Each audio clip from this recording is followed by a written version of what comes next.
आज जो है हम लोग आज की इस क्लास में हम लोग पढ़ेंगे हाइट एंड डिस्टेंस के बारे में। ठीक है, एक जरा बुक हमको भी दे दो जिसके पास नया वाला बुक है। तो देखो ये जो हाइट एंड डिस्टेंस चैप्टर है इसका नाम जो है इसे दिया गया है सम एप्लीकेशन ऑफ ट्रिग्नोमेट्री। इसको हम लोग चैप्टर का नाम क्या है, chapter number 9 some application of trigonometry.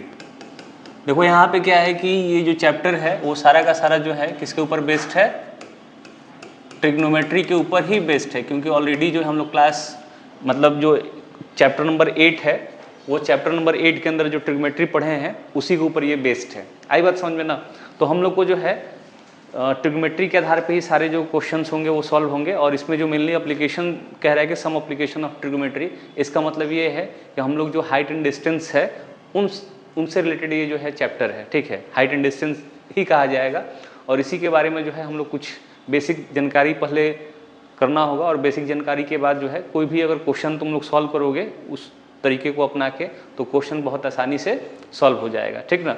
तो चलो जो है सबसे पहले समझते हैं बेसिक चीज़ों को।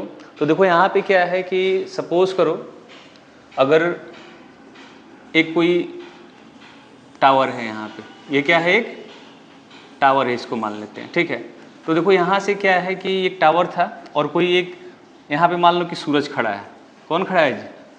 सूरज खड़ा है यहाँ पे। ठीक है, कल तुम आया था सूरज ना। हाँ, तो सूरज खड़ा है यहाँ पे।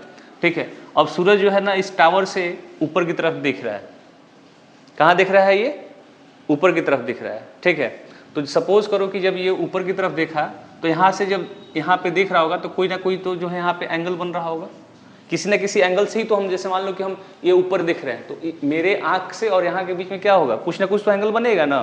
ठीक है, तो इसको जो है यहाँ पे हम लोग ऐसे बोलेंगे कि ये जो देख रहे हैं इसको हम लोग क्या बोलते हैं, लाइन ऑफ साइट बोलते हैं। क्या बोलते हैं जिसको? Line of site. ठीक है, अच्छा मान लो कि ये जो टावर था इस टावर के बीच में कोई ना कोई डिस्टेंस होगा, मेरा कोई ना कोई डिस्टेंस होगा ना। ठीक है, और कभी भी जो टावर होता है वो क्या होता है, सीधा सीधा ही खड़ा होता है ना। हम लोग इसमें क्या है मेनली परपेंडिकुलर, जो परपेंडिकुलर चीज़ें हैं, जो वर्टिकल चीज़ें होंगी उसी से रिलेटेड क्वेश्चन भी आएगा इसके अंदर। ठीक है, अब देखो यहाँ पे क्या है कि इस टावर और यहाँ पे जो है जो एंगल बनेगा, जो एंगल हम देख रहे हैं इसको हम लोग क्या बोलते हैं, एंगल ऑफ एलिवेशन। क्या बोलेंगे इसको? Angle of elevation. आई बात समझ में ना। देखो ये नीचे से देखे तो वो एंगल ऑफ एलिवेशन है। आई बात समझ में ना। अगर सपोज करो कि अगर ऊपर से नीचे की तरफ देखना होता, कहाँ से? ऊपर से नीचे की तरफ। ये बेसिक चीज़ है, एंगल ऑफ एलिवेशन क्या होता है, लाइन ऑफ साइट क्या है और एंगल ऑफ डिप्रेशन क्या होता है, उसके बारे में जान जाएंगे तो ये चैप्टर क्या हो गया, पूरा समाप्त हो जाएगा। ठीक है, अब देखो इसमें क्या है, क्योंकि मेनली इसमें तुम लोग का एक ही एक्सरसाइज दिया हुआ है। क्या है इसमें? एक ही एक्सरसाइज है। हमको लगता है कि 16-17 क्वेश्चन दिया होगा और उसको सॉल्व करोगे तो फिर चैप्टर खत्म है। और एक क्वेश्चन तो इसे फिक्स रहता है, एक क्वेश्चन जो है इसमें 5 नंबर का या 4 नंबर में या 3 नंबर में किसी ना किसी में एक क्वेश्चन पक्का आएगा। ठीक है, तो इसको बेसिक समझ जाओगे तो कोई भी क्वेश्चन क्या कर सकते हो, आसानी से सॉल्व कर सकते हो। ठीक है, तो चलो देखो यहाँ पे क्या करते हैं हम लोग, एक और इसमें जो है हम लोग एंगल ऑफ डिप्रेशन को देखते हैं। सपोज करो कि सेम टावर था और यहाँ पे कोई व्यक्ति खड़ा है, मान लो सूरज ही खड़ा था। दोबारा सूरज को वहाँ चढ़ा देते हैं टावर पे। सूरज कहाँ चढ़ गया? टावर पे। अब सूरज जो है यहाँ पे नीचे इसका दोस्त खड़ा है रोहित। नीचे कौन खड़ा है? रोहित। रोहित को वहाँ से हाय हेलो कर रहा है नीचे की तरफ देख के। रोहित ठीक हो ना? रोहित को क्या कर रहा है, ये हाय हेलो कर रहा है। ठीक है, अब देखो यहाँ पे जब ये देखेगा तो यहाँ भी तो कुछ तो एंगल बनेगा ना, यहाँ भी तो कुछ एंगल बनेगा ना ऊपर से। लेकिन अगर ये ऐसे खड़ा है ऊपर की तरफ तो सामने की तरफ दिख रहा है ना, लेकिन उसको नीचे देखने के लिए क्या करना पड़ेगा, झुकना पड़ेगा। नीचे की तरफ क्या करना पड़ेगा, झुकना पड़ेगा। लेकिन इसका जो लाइन ऑफ मतलब जो जाएगा ये हॉरिजॉन्टल लाइन जो है उसका लाइन ऑफ साइट तो ऐसे एक्चुअल क्या है, सीधा है। लेकिन नीचे की तरफ देखेगा तो क्या होगा, वो नीचे की तरफ लाइन ऑफ साइट हो जाएगा ना उसका।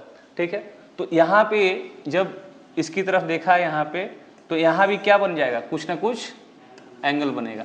और इस एंगल को हम लोग क्या बोलते हैं, एंगल ऑफ डिप्रेशन। डिप्रेशन ही बोलते हैं ना जी, एंगल ऑफ डिप्रेशन ही बोलते हैं ना, कि कोई दूसरा एंगल बोलते हैं? पक्का? देखो ये लोगों को डिप्रेस्ड कर देता है, नहीं जी, क्या कर देता है ये? लोगों को डिप्रेस्ड कर देता है, इसलिए इसका लगता है नाम रख दिया गया है एंगल ऑफ डिप्रेशन। चलो ठीक है, इसके ऊपर जो है एक क्वेश्चन कर लेते हैं, ठीक है।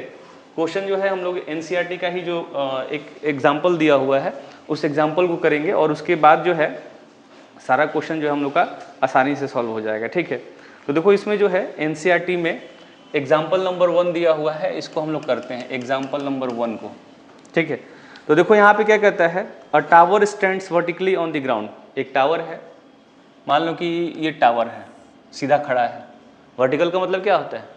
सीधा खड़ा है, ठीक है। From a point on the ground which is 15 metre away from the foot of tower. देखो यहाँ से क्या है कि कोई भी एक पॉइंट है यहाँ से, जो कि यहाँ से कितना दूरी पे है? 15 मीटर पे है। कितना मीटर पे है? 15 मीटर पे है, ठीक है।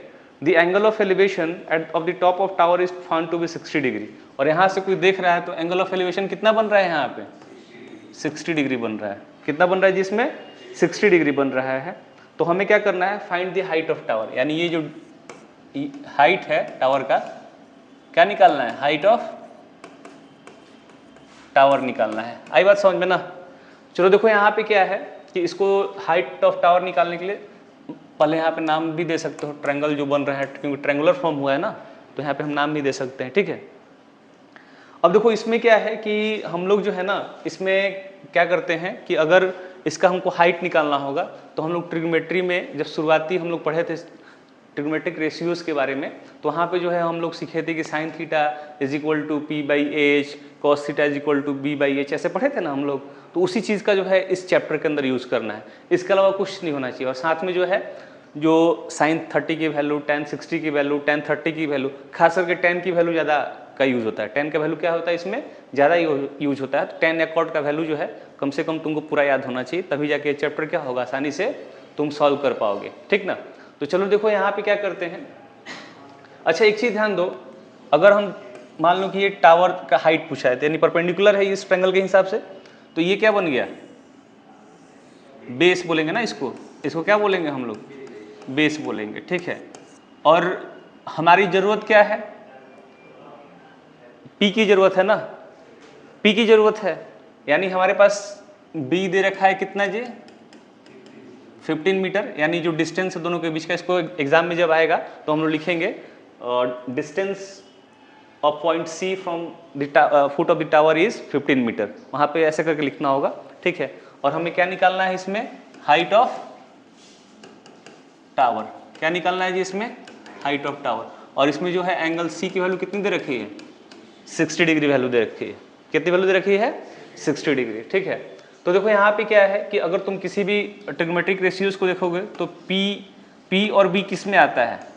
बता लो, पी और बी किस में आता है? tan में आता है ना tan में। तो हम लिख सकते हैं यहाँ पे, देखो तो tan theta is equal to P by B, ऐसे लिखाएगा ना, ठीक है।